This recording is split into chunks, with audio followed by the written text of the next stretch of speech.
Hello everyone, it's Zelonius back again with another video, and today we're going to be talking about Gangstalicious because of all the characters in the Boondocks, I can't think of anyone who has had a sadder episode than Gangstalicious. Sure, he's famous and admired by his devoted fans, but what was the cost? The cost was that he has to live his life as a lie, pretending to be someone he is not.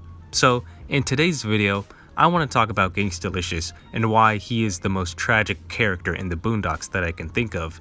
If you like these type of videos, be sure to like, comment, and subscribe. It helps me out and lets me know that this is the type of content you like to see. Now, onto the video. First off, let's get out of the way that Gangstalicious is not a parody of a single rapper. I see people say that he is supposed to be a parody of 50 Cent, Lil Wayne, Tupac, or even rappers who didn't make it into the industry years after this came out, like Young Thug and Lil Nas X. You could say that Gangstalicious is a culmination of rappers at the time, or he represents what it's like to be the average rapper who makes it into the industry, because what is one of the biggest criticisms you see about some rappers? It's that they're not as hard as they portray themselves. There's two sides of Gangstalicious that he conceals from everyone. The first is that he's not as hard as he claims to be, and the second is that he is gay. Being gay is fine and all, there's absolutely nothing wrong with that. But it's an even greater secret that Gangstalicious would like to keep hidden from the public. Let's focus on the first one. The first time we hear about Gangstalicious is through the TV special known as Gangstalicious Resurrection. It covers the beef between Gangstalicious and another rapper, Eat Dirt. Riley and all the people who buy into this feud act as if it is total warfare. This only helps Gangstalicious in perpetuating the narrative that he is hardcore. Gangstalicious and Eat Dirt have had several violent encounters, and their last one ended up in the both of them shooting themselves. The information about the relationship between the two is scarce, but from what we gathered, I can assume that both of them are rather incompetent.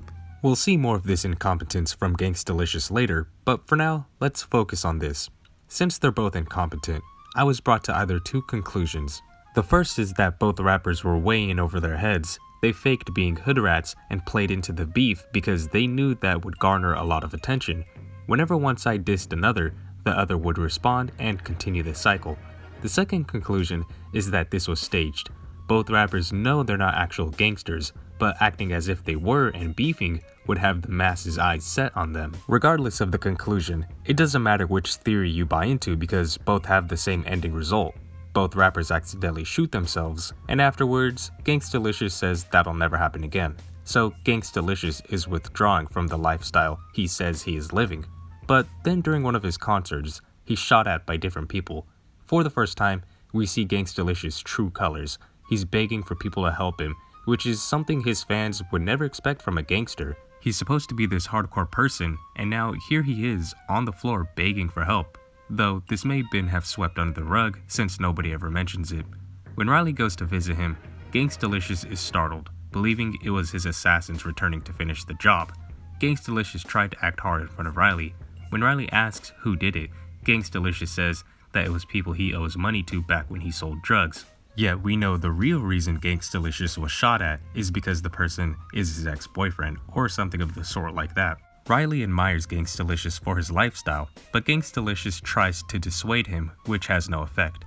Gangstalicious shows no fear when talking to Riley about being shot at, because he says the assassins won't return because God won't let him die. Also, there's cops and security. Riley tells him that there were no cops nor security when he came in. This frightens Gangstalicious, but he tries to keep his cool.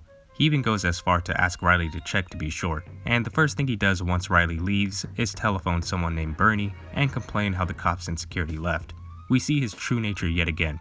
He's actually worried for his safety, but he can't express it to the public nor any of his fans, or else it'll ruin his reputation. When Riley returns to tell him that the goons are coming, they have to make a quick escape. Gangstalicious is freaking out, and Riley tells him to calm down. He tries to play it off as the medications are doing it to him. Once the goons catch up to them, they flee, and Riley has to tell Gangstalicious about his gun, which he uses to shoot back at his pursuers, though no gangster would ever shoot a gun the way he did, hand shaking, not looking at who he's shooting, then drops the gun and continues to run away. Yet again, Gangstalicious is showing how incompetent he actually is. Riley is the one who is taking charge most of the time, and says they need to jack a car and asks where is his gun. Upon finding out that Gangstalicious dropped his gun, Riley says that he's not actually a gangster and just a fraud. Gangstalicious admits that he is actually just an average person and doesn't want to be shot at anymore, though they don't have much time to talk about this once they manage to get a car and they drive off. Riley says that they should go to the airport and fly away on Gangstalicious' jet, but Gangstalicious doesn't actually own a jet. He comes clean and says that he rented it for a music video. Riley is disappointed even further. It's pretty much like every preconceived idea Riley had of Gangstalicious is false. Just goes to show that you should never meet your idol. They eventually are caught and thrown into the trunk. Gangstalicious comes clean as to what set him down this path. He tells Riley that Ice Cube was his favorite rapper when he was a kid. He thought that Ice Cube was so gangster, and he idolized him for that.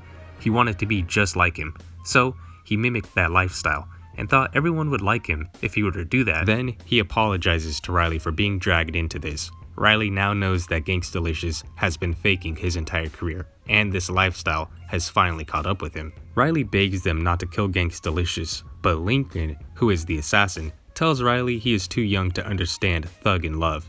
He confesses his love to Gangstalicious and says he broke his heart, then proceeds to kiss him. We then get the big revelation that Gangstalicious is gay. Gangstalicious says he was on tour and was lonely. We don't know what Gangstalicious exactly did, but we can infer based off of that information what happened. He either cheated on Lincoln or was actually only using Lincoln to fill that empty void while on tour. Gangstalicious is begging for his life. Then, once all of the bullets miss him, he flees into the forest. I know that it's just satire, but it's actually kind of deep when you analyze what's happening. Lincoln didn't have to kiss Gangstalicious before shooting him, but you could say it was a way for him to console him prior to death. Heck, Lincoln was even crying before shooting Gangstalicious. Once Riley gets home, he tells Huey about his time with Gangstalicious. How he's not actually a gangster, but he's adding a few lies into there to make himself look more gangster and dilute the fact that Gangstalicious is gay. That's the end of part 1, which focuses on Gangstalicious not being a gangster, but now let's focus on part 2, which is about Gangstalicious actually being gay. This is unironically one of my favorite episodes, and I could talk about this episode itself, but let's mainly focus on Gangstalicious. The episode begins with Gangstalicious' new song, Homies Over Hoes. It's funny how when this song first came out, the subliminal text flew right over my head, but what else do you expect from a kid? Anyways, the first thing you'd have to ask is why would Gangstalicious make a song like this? Most of his songs focus on a life as a gangster, so what compelled him to make a song talking about putting your homie over a hoe? Or should I say what he actually means, men over women? I'd like to clarify that I myself have no problem with someone who is gay. You do you, live your best life. All that matters is that you're happy. But back to it. The song is plagued with messages which indicate that he is gay. Homies over hoes can be interpreted as men over women. Do the homie can be interpreted as have sex with a man. Cause when you do the homie nippa got to do it right can be interpreted as when you have sex with a man, you have to do it right, or how he likes it. There's a lot more homoerotic undertones, but you get the gist of it. I can only assume that Gangstalicious made this song because of his own frustration with concealing who he actually is. He could never come out as a gay rapper. That would instantly end his career. So he had to find some way to cope with that.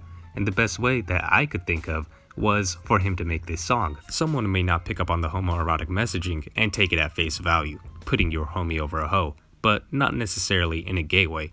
In a way that your homie will have your back, but a hoe won't. But even if someone can pick up on the undertones, Gangstalicious can try and deny that. The next day after the release of his new hit song, Riley receives gifts from Gangstalicious, which is nice and all, but the only reason I can see Gangstalicious is doing so is because he's trying to keep Riley from spilling his biggest secret. Huey suspects the same thing and says this to Riley. That only supports my argument. We then see Gangstalicious on TV dressing a certain way, which a good number of people would say is gay or feminine. He switched from wearing black, which is seen as either a neutral or masculine color, to pink. Gangstalicious says he's not dressing this way and releasing fashion clothing for women. He's doing it for himself, which I believe is true, but perhaps he may be leaving out the fact that he's doing it to attract men. Though, then again, he knows he can't just come out and say it. One of the prime colors in his clothing is pink. Pink is usually seen as a girl's color, and Gangstalicious disguises what he may actually be trying to convey by saying that the color pink is in season right now. Another clothing style from his shows the upper portion of a man's butt, and he conceals the undertones by saying that this is actually something a gangster would wear. Not only does it conceal your gun butter, but that opening near the butt can give you that half a second to whip out your gun and save your life. Riley then gets in contact with Gangstalicious to do a music video with Thugnificent and his boys, to which he agrees.